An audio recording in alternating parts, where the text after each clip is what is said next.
After the brutal heatwave has been building for hours, episode 11 felt like a full-on pressure cooker. Santos can't move on from the past, a mom steps into oncoming traffic, And our worst fear for baby nurse Emma comes true. we open right where we left off, with McKay increasing Roxy's pain meds, and a silent understanding that this was the beginning of the end. While everyone else has made peace with it, Javadi still can't. She still thinks the whole thing just feels wrong. McKay tries to explain that giving Roxy this choice is showing her mercy. It gives her one last thing that she can control. McKay does some more teaching with Ogilvy too. They go to treat Kiki, an unhoused patient struggling with addiction, where she shows him what providing care without judgment looks like. Unfortunately, when they get back, things only get worse. Robbie is pissed about their field trip and also breaks the news that Roxy had passed while they were gone. Meanwhile, Mel is spiraling. Her concern for her sister's safety quickly turns to anger, especially when Becca starts to be more private about her personal life. Her sister's new boyfriend and the added space between them both makes her start to feel like she's being left behind.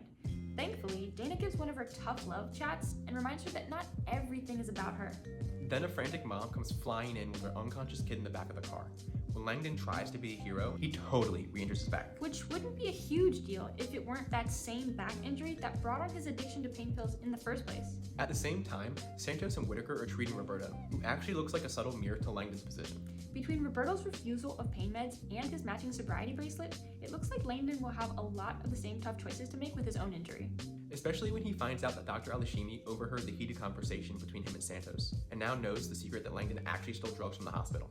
Things only get more chaotic when Ice rolls in with Pranita, a woman who they claimed fell down some stairs during their raid of her restaurant. But when word that Ice is in the hospital gets around, patients and staff start bolting. Which finally makes Robbie blow up on the right person. He kicks the agents out as soon as Pranita is ready to be discharged. Although not before things escalate. A fight breaks out and Jesse ends up getting arrested.